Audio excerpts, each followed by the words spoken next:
ಬಿಡ್ರಿ ಬಿಡ್ರಿ ಬಿಡ್ರಿ ಯಾಕೋ ಕಿಡ್ನಾಪ್ ಮಾಡ್ತಾ ಇದ್ದಾರೆ? 10,000 15,000ಗೆ ಮಾವಿಫೈಯಲ್ಲಿ ಐಫೋನ್ಸ್ ಕೊಡ್ತಾ ಇದ್ದಾರೆ. ಮನೆಯವ್ರಿಗೆ ಫ್ರೆಂಡ್ಸ್ ಅವ್ರಿಗೆ ಹೇಳೋಣ ಅಂತ ಹೋಗಿದ್ರೆ ಆಫರ್ ಗಾಳಿ ಆಗ್ಬಿಡುತ್ತೆ, ಯಾರಿಗೆ ಹೇಳ್ಬೇಡಿ ಅಂತ ಕಿಡ್ನಾಪ್ ಮಾಡ್ಕೊಂಡು ಹೋಗ್ತಾ ಇದ್ದಾರೆ ಸರ್. ಇವ್ರ ಹತ್ರ 5,000ಕ್ಕೆ ಆಂಡ್ರಾಯ್ಡ್ ಫೋನ್ಗಳು ಶುರು ಆದ್ರೆ 10,000ಕ್ಕೆ ಐಫೋನ್ಗಳು ಶುರು ಆಗ್ತಿವೆ. ಇವ್ರಷ್ಟು ಕಡಿಮೆ ಪ್ರೈಸ್ ಅಲ್ಲಿ ರೀಯೂಸ್ಡ್ ಫೋನ್ ನ ಇಡೀ ಬೆಂಗಳೂರಲ್ಲೇ ಯಾರು ಕೊಡೋದಿಕ್ಕಾಗೋದಿಲ್ಲ.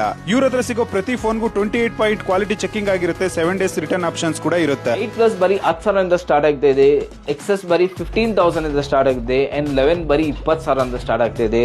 ಇದೇ ತರ ತುಂಬಾ ಬೇಜಾನ್ಸ್ ವೇರಿಯಂಟ್ಸ್ ಇದೆ. ಪ್ಲಸ್ ನಿಮಗೆ 3 months ನಮ್ಮ ಸ್ಟೋರ್ ಕಡೆಯಿಂದ ವಾರಂಟಿ ಕೂಡ ಸಿಗುತ್ತೆ. ಕಡಿಮೆ ಬಜೆಟ್ ಅಲ್ಲಿ ಫೋನ್ಸ್ ನೋಡ್ತಾ ಇದ್ರೆ ನಮ್ಮ ಹತ್ರ 4,000 5,000 ಸ್ಟಾರ್ಟ್ ಆಗುತ್ತೆ. 10,000 15,000 ಇದೆ. ಅದಕ್ಕೂ 3 months ನಮ್ಮ ಸ್ಟೋರ್ ಕಡೆಯಿಂದ ವಾರಂಟಿ ಕೂಡ ಸಿಗುತ್ತೆ. ಮೊಬಿಫೈ ಪೇಜ್ ನ ಫಾಲೋ ಮಾಡ್ಕೊಂಡು ಬಂದ್ರೆ ನಿಮಗೆ ಎಲ್ಲ ಐಫೋನ್ಸ್ ಜೊತೆಗೆ ಒಂದು ಅಡಾಪ್ಟರ್ ಫ್ರೀ ಅಂಡ್ ಆಂಡ್ರಾಯ್ಡ್ ಜೊತೆಗೆ ಒಂದು ಬಡ್ಸ್ ಫ್ರೀ. ನಿಮ್ ಹಳೆ ಫೋನ್ ನ ಇಲ್ಲಿ ಮಾರ್ಲಬಹುದು. ಹಾಗೆ ನಿಮ್ಗೆ ಇಲ್ಲಿ EMI ಆಪ್ಷನ್ ಕೂಡ ಸಿಗುತ್ತೆ. ಕಡಿಮೆ ರೇಟ್ ಅಲ್ಲಿ ಒಂದ್ ಒಳ್ಳೆ ಫೋನ್ ಹುಡುಕ್ತಾ ಇದ್ದೀರಾ ಅಂದ್ರೆ ರಾಜಾಜಿನಗರ ರಾಮ ಮಂದಿರ ಹತ್ರ ಮೊಬಿಫೈ ಅಂತ ಇವ್ರ ಸ್ಟೋರ್ ಇದೆ, ವಿಸಿಟ್ ಮಾಡಿ.